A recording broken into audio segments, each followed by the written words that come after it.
अगर तुम एनिमे देखते हो तो तुम्हें पता ही होगा कि एनिमे कम्युनिटी में एक टॉपिक हमेशा से गर्म रहता आ रहा है कि क्या तुम्हें एनिमे डब में देखना चाहिए या फिर सब में। अब दूर से देखो तो ये काफी हार्मलेस लगता है, पर इस टॉपिक ने काफी तहलका मचा दिया है। लोग झगड़ा कर रहे हैं, गाड़ियां जला रहे हैं, एक दूसरे को मार रहे हैं। ऐसा कुछ नहीं हो रहा, झूठ बोल रहा है ये। और इसलिए इस वीडियो में मैं ट्राई करूंगा कि सब और डब इन दोनों साइड के आर्गुमेंट सुनकर बिना किसी भेदभाव के तुम्हें एक्सप्लेन करना और तुम्हारे सामने अपना पर्सनल ओपिनियन शेयर करना, ताकि तुम्हें पता चल सके कि क्या तुम्हें एनिमे डब में देखना चाहिए या फिर सब में। तो अगर तुम अपना दिमाग बंद करके सीधा जाओगे इंटरनेट पर, तो मेजॉरिटी ऑफ लोग कहेंगे कि तुम्हें एनिमे सब में देखना चाहिए, यानी कि उसकी ओरिजिनल लैंग्वेज में देखना चाहिए। क्योंकि उनका और मेरा भी ये मानना है कि किसी भी चीज या कंटेंट को उसकी ओरिजिनल लैंग्वेज में देखना उस चीज की फील और ऑथेंटिसिटी को बचाए रखता है और ऑडियंस को एक बेटर एक्सपीरियंस मिलता है। यानी कि जब किसी एनिमे को तुम इंग्लिश या किसी और लैंग्वेज में देखते हो तो तुम तक पहुंचते पहुंचते उस एनिमे में डायलॉग्स और मीनिंग काफी हद तक चेंज हो जाते हैं। फॉर एग्जाम्पल, अगर तुम जुजुत्सु काइसेन में ये वाला सीन देखोगे।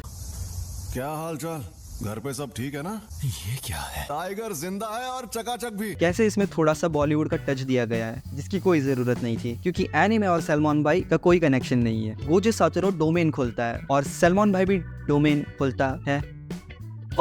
अगर तुम कभी प्रोडक्शन देखोगे तो एनिमे बनाते वक्त पहले वॉइस को रिकॉर्ड किया जाता है, फिर उनकी वॉइस के हिसाब से कैरेक्टर्स के माउथ मूवमेंट्स को एनिमेट किया जाता है। पर यही जब इंग्लिश में डब होने आते हैं तो वो बेचारे फिर से एनिमेट तो नहीं कर सकते, इसलिए डबिंग कंपनीज को ऐसे वर्ड्स यूज करने पड़ते हैं जो कैरेक्टर्स के माउथ मूवमेंट से मैच करे। और इस चक्कर में मजबूरी में काफी बार डायलॉग्स और उनका मीनिंग चेंज किया जाता है, जिसकी वजह से तुम नादान बालकों को थोड़ा सा अशुद्ध माल मिलता है। पर इसी को लेके डब वॉचर्स एक काउंटर आर्गुमेंट निकालते हैं कि सबटाइटल्स पढ़ने के चक्कर में हमें स्क्रीन पे क्या चल रहा है वो पता ही नहीं चलता, और ना ही उनके पास कोको शिबू जैसी 6 आंखें हैं। एंड इस बात से मैं भी सहमत हूँ, क्योंकि कभी कभी तुम्हें सबटाइटल से ज्यादा स्क्रीन पे क्या चल रहा होता है वो देखना होता है। अब सब वॉचर्स कहेंगे कि इसमें क्या है, तुम थोड़ी सी प्रैक्टिस करके दोनों एक साथ कर सकते हो या फिर वीडियो पॉज करके देख सकते हो। पर इसमें भी एक प्रॉब्लम है, जब वीडियो चालू होती है तब मेरे जैसे कुछ डिसलेक्सिया के ठोके जिनको मुश्किल होती है सब कुछ एक साथ पढ़ने के लिए, और पॉज कर करके कब 20 मिनट का एपिसोड 35 मिनट का हो जाता है पता ही नहीं चलता। इन सब चीजों के बीच अगर एक साथ एक ही समय पे बहुत सारे कैरेक्टर्स बात करने लगे तब सिर्फ नीचे ही नहीं पर ऊपर भी सबटाइटल्स आते हैं, और उस time good luck activating your chakras, क्योंकि साधारण इंसान के बस में नहीं है ये सब पढ़ना। और इसमें एक और चीज है कि कभी कभी सबटाइटल्स इतने फास्ट होते हैं कि मन में एक ही विचार आता है कि कहीं मेरे पढ़ने से पहले सबटाइटल्स ना चेंज हो जाए, क्योंकि मुझे शांति से एनीमे देखना है, ना कि बार बार पॉज करके रिवाइंड करके फिर से सबटाइटल पढ़ना। और सुनो, अगर मुझे पढ़ना ही होता तो मैं मांगा नहीं पढ़ लेता।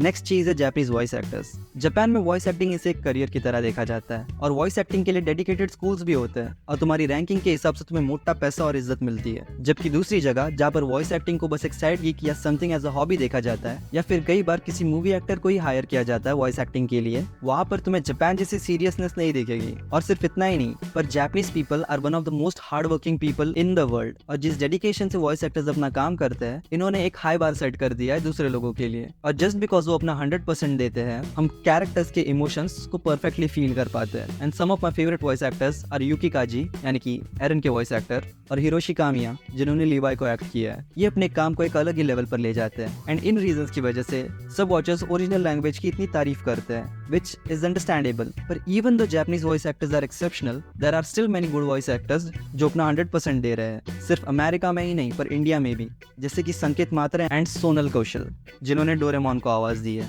इन्होंने भी इतनी अच्छी डबिंग की है कि इट्स बेटर देन जापानीज। और तुम मुझ पर भरोसा मत करो, खुद ही सुन लो। ये क्या कर रहे हो तुम? पहले तो मैं तुम्हें ये बता दूं कि धरती पर ऐसी कोई जगह नहीं है जहाँ छोटे कद के लोग रहते हो।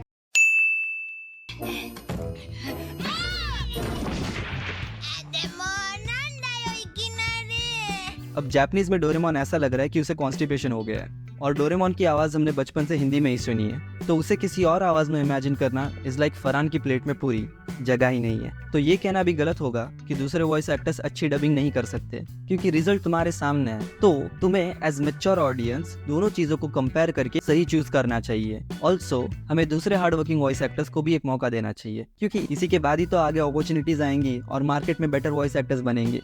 नेक्स्ट चीज आती है सब वॉचर्स के फेवर में, कि जब भी तुम ओरिजिनल लैंग्वेज में एनीमे देखोगे तब तुम काफी नए नए जापानीज वर्ड सीखोगे। दत्ते बायो यामेते कदासाई हैंड, तो पॉइंट यही है कि अगर तुम हमेशा डब में देखोगे तो तुम अपने कंफर्ट जोन से कभी बाहर ही नहीं निकलोगे और कुछ नया सीखोगे ही नहीं। सीख लो यार थोड़ी सी जापानीज। कभी बाय चांस जापान घूमने चले गए तो एटलीस्ट वहाँ के लोगों को आरिगातो गोजाइमासु तो बोल पाओगे। अगला पॉइंट है डब वॉचर्स के फेवर में, कि जब तुम एनिमे डब लैंग्वेज में देखते हो तो तुम्हें ज्यादा फोकस करने की जरूरत नहीं पड़ती। तुम आराम से पीछे लेट के खाना खाते खाते एनिमे देख सकते हो, और बाय चांस कोई एनिमे बहुत बड़ा हो तो उसे हायर स्पीड्स में भी देखा जा सकता है without worrying about the subtitles.